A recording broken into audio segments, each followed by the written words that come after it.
இன்னைக்கு நடந்த group 1B mains தேர்வு, கட்டாய தமிழ் தேர்வோட வினாக்கள் எப்படி இருந்ததுன்னா, அழகு 1 தமிழ்ல இருந்து இங்கிலீஷ்க்கு டிரான்ஸ்லேட் பண்றது. அது எப்படி இருந்ததுன்னா, லேர்னிங் ஸ்கில்ஸ் பத்தி இருந்தது. மீன்ஸ் அதாவது ஸ்கூலுக்கு வந்து பசங்க போறது வந்து வெறும் சப்ஜெக்ட்ஸ் பாருங்க, லாங்குவேஜ், மேக்ஸ், சயின்ஸ் இந்த மாதிரி சப்ஜெக்ட்ஸ் படிக்கிறக்கா, இல்லை எப்படி படிக்கணும்னு தெரிஞ்சுக்கிறக்கா, அதோட நம்மளோட புரிதல் தவறா இருக்கு. அதாவது ஸ்கூலுக்கு பசங்க போறது எப்படி படிக்கணும்னு தெரிஞ்சுக்கிறது தான். எப்படி படிக்கணும்னு தெரிஞ்சுக்கிற பசங்க அவங்க டிராப் அவுட் ஆயிட்டா கூட, ஸ்கூல்ல இருந்து நின்றுட்டா கூட தங்களோட கற்றலை தொடர்ந்து செய்வாங்க. ஆனா எப்படி படிக்கிறதுனே தெரிஞ்சுக்காம இருக்கிறவங்க அந்த கற்றலோட இது தடைபடும் அப்படிங்கிற மாதிரி ஒரு சென்டென்ஸ் கொடுத்து அதை டிரான்ஸ்லேட் பண்ண சொல்லியிருந்தாங்க. அடுத்து இங்கிலீஷ்ல இருந்து தமிழ் டிரான்ஸ்லேஷன் எப்படி இருந்ததுன்னா, ஆர்கியாலஜிக்கல் சோர்சஸ், அதாவது தொல்லியல் துறை, தொல்லியல் மூலங்கள், அது சம்பந்தமான ஒரு டிரான்ஸ்லேஷன். அது ஹிஸ்டாரிக்கலுக்கு எப்படி, அது ஆர்கியாலஜி சோர்சஸ் என்னென்னலாம் கிடைச்சது, அது எப்படி நம்ம ஹிஸ்டாரிக்கலாக நம்மளோட ரூட்ஸை எப்படி பார்த்தோம் நம்ம, அந்த மாதிரி ஒரு இது. அதில் பார்த்தீங்கன்னா ஹிஸ்டாரிக்கல் ரிலேட்டடான அந்த ஆர்கியாலஜிக்கல் சைட்ஸ், அதில் கிடைக்கிற அந்த எச்சங்கள், மனித எலும்புகள், கருவிகள், அதை பற்றியான இங்கிலீஷ் டேர்ம்ஸ்லாம் கொஞ்சம் பார்த்துக்க சொல்லுங்கள். இந்த மாதிரி கொஸ்டின்ஸ் வந்தது இங்கிலீஷ் டு தமிழ்.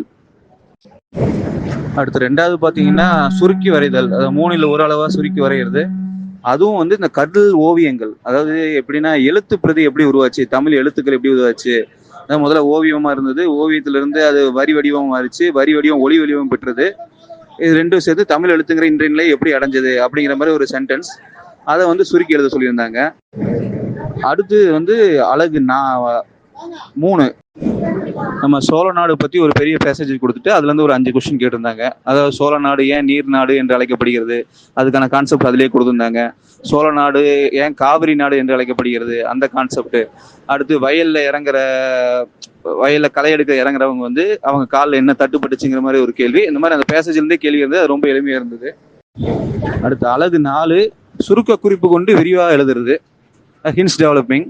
அது எப்படின்னா ஃபுல் அண்ட் ஃபுல் நம்ம கற்கால மனிதர்கள், நவீன கற்கால மனிதர்கள் அப்படிங்கிற ஒரு ஹிண்ட்ல கொடுத்து அவங்களோட வாழ்க்கை முறை, விவசாயம், ஆடு மாடு வளர்த்தல், அடுத்து இரும்பு கற்காலம், செம்பு கற்காலம், அடுத்து கற்கால கருவிகள், ஆதிச்சநல்லூர் அகழ்வாராய்ச்சி, கற்காலம், புதிய கற்காலம் அழிவுக்கு பின்பு இரும்பு காலம் தொடங்கியது. இந்த மாதிரி ஹிண்ட்ஸ் மாதிரி கொடுத்து அதை டெவலப் பண்ண சொல்லியிருந்தாங்க. அழகு 5 திருக்குறள் தொடர்பான கட்டுரையில மொத்தம் 5 தலைப்புல எழுது, 5ல ஏதோ ஒரு தலைப்புல கட்டுரை எழுத சொல்லியிருந்தாங்க.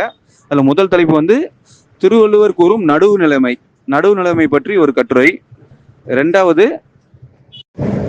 பெரியார் துணை கோடல், அதாவது பெரியார் துணை கோடல், அது சம்பந்தமா நல்லோர்களின் துணை வந்து நாடுதல் சம்பந்தமா ஒரு கட்டுரை.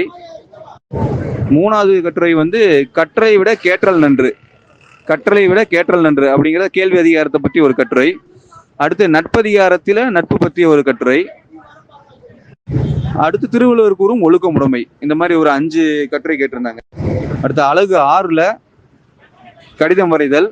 அதுல முதல் வந்து திட்ட அறிக்கை மதிப்பீடு 2 கொஸ்டின் வந்திருந்தது. எப்படின்னா காவிரி ஆற்றின் குறுக்கே பாலம் கட்டுவதற்காக திட்டம் அளிக்க, அந்த திட்டத்தை பற்றிய திட்ட அறிக்கையை மதிப்பீடு செய்க. 2வது நம்ம அந்த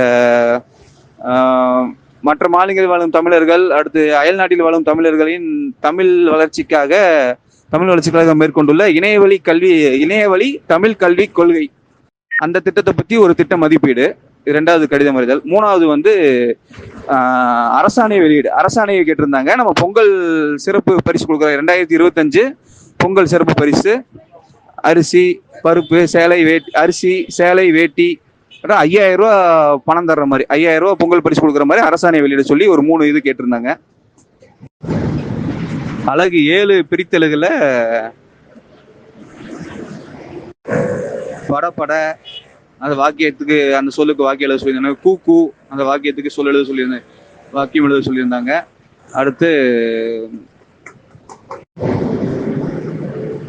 ஈடு இணை, கல்வி கேள்வி,